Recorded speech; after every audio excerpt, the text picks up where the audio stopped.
बिस्मिल्लाहिर्रहमानिर्रहीम। अस्सलाम वालेकुम। मैं हूँ शाज़िया शेख और वेलकम करती हूँ आपको अपने चैनल पर जिसका नाम है लजीज़ मसाला किचन। कैसे हैं आप सब?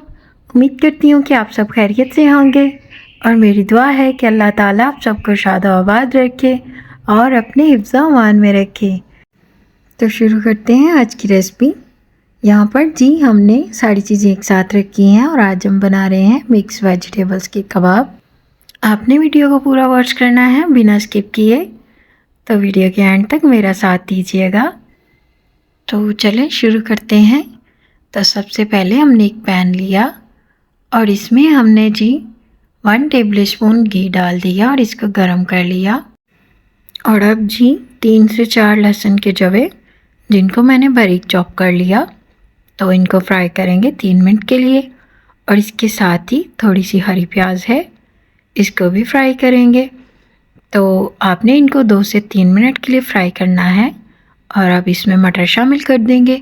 मटरों को मैंने बॉईल कर लिया था और इनकी भुनाई करेंगे। यहाँ पर जी बड़ा ही ज़बरदस्त फ्लेवर इसको देंगे हम। हरी मिर्चों का पेस्ट डालेंगे इसमें, आप चाहें तो कटी हुई हरी मिर्च भी शामिल कर सकते हैं। 1 टीस्पून नमक शामिल करेंगे और इसको अच्छे से भून लेंगे इसके साथ। तो यहाँ पर जी अब इसमें बाकी सब्जियाँ ऐड करते हैं।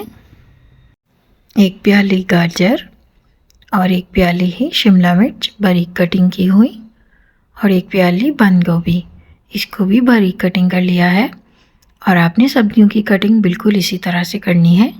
तो यहाँ पर जी इनको हम अच्छे से मिक्स करके तो थोड़ी देर के लिए पकाएंगे। अब यहाँ पर इसमें जाएगा 1 टीस्पून खुश्क धनिया और 1 टीस्पून जाएगी लाल मिर्च कुटी हुई, 1 टीस्पून काली मिर्च और हाफ़ टीस्पून हल्दी जाएगी इसमें। तो अब जी इसमें थोड़ा सा सफ़ेद सिरका जाएगा, तकरीबन 2 टेबलस्पून। और अब इसको हम कवर कर देंगे ताकि ये जो सब्ज़ियां हैं अच्छे से पक जाएं। और यहाँ पर आपने फ्लेम बिल्कुल स्लो रखनी है और इनको तकरीबन 5 मिनट के लिए आपने रख देना है।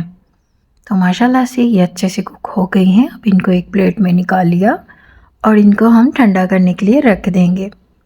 अब यहाँ पर जी हमने तकरीबन 3 खाने के चम्मच मैदा लिया है और मैदे को भूनेंगे हम।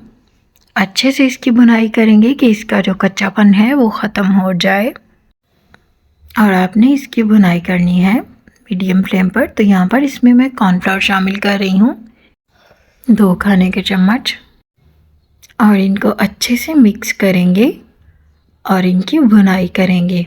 यहाँ पर इसमें हम घी शामिल करेंगे 1 टेबलस्पून और घी के साथ ही इसको अच्छे से हम भून लेंगे और इनको अच्छे से यकजान कर लेंगे। तो यहाँ पर जी हमने जो आलू लिए थे बॉईल किए हुए, इनको मैंने ग्रेट कर लिया। और अब इसमें जी 1 टीस्पून ज़ीरा जाएगा, साबुत ज़ीरा हाथों से मसल के शामिल करेंगे। और 1 टीस्पून इसमें अजवाइन, वो भी हाथों से मसल के शामिल करेंगे। और अब जी ये जो हमने सब्ज़ियां ठंडी होने के लिए रखी थी ये शामिल कर देंगे इसमें और इनको हम अच्छे से मिक्स कर लेंगे। और अब इसमें जाएगा धनिया 1 प्याली। तो यहाँ पर जी मैं इसमें पुदीना भी शामिल कर रही हूँ, ये तकरीबन 2 खाने का चम्मच है और आपने इसको स्किप नहीं करना, लाजमन ऐड कीजिएगा। तो यहाँ पर इसको अच्छे से हम मिक्स करेंगे और यहाँ पर जो हमने मैदा और कॉर्नफ्लावर को भूना था घी में वो शामिल कर दिया इसमें और इसको अच्छे से मिक्स करके तो इसकी एक बेहतरीन सी हमने डो तैयार कर लेनी है कि जैसे हमने आटा गूंदा हो। तो अब जी हाथों को ग्रीसी करेंगे और कबाब बनाएंगे। आप चाहें तो जैसी मर्ज़ी शेप दे सकते हैं कबाबों को। तो यहाँ पर जी मैं सारे कबाब बनाकर तैयार कर लूँगी। तो आपने इस रेसिपी को ज़रूर ट्राई करना है, ये बहुत ही ज़बरदस्त रेसिपी है। तो यहाँ पर मैंने सारे कबाब रेडी कर लिए और अब इनको अंडे में डिप करेंगे और फ्राई कर लेंगे। तो यहाँ पर जी आपने घी को ज़्यादा गर्म नहीं करना क्योंकि हमारी जो सब्ज़ियाँ हैं वो ऑलरेडी कुक हैं। तो हमने ये जो सिर्फ इसको अंडा लगाया है इसको ही पकाना है। तो यहाँ पर जी हम इनको पलट रहे हैं। आप तरीका देख सकते हैं, आपने बिल्कुल इसी तरह से इनको पलटना है। तो माशाल्लाह से कबाब हमारे बनकर तैयार हैं। आपको ये रेसिपी कैसी लगी मुझे ज़रूर बताइएगा, और अगर आपको वीडियो ज़रा सी भी अच्छी लगे तो वीडियो को लाइक कर दें और चैनल को सब्सक्राइब कर दें। मिलते हैं आपसे न्यू रेसिपी के साथ। अपना बहुत ख्याल रखें, अपनों का बहुत ख्याल रखें। अल्लाह हाफिज़।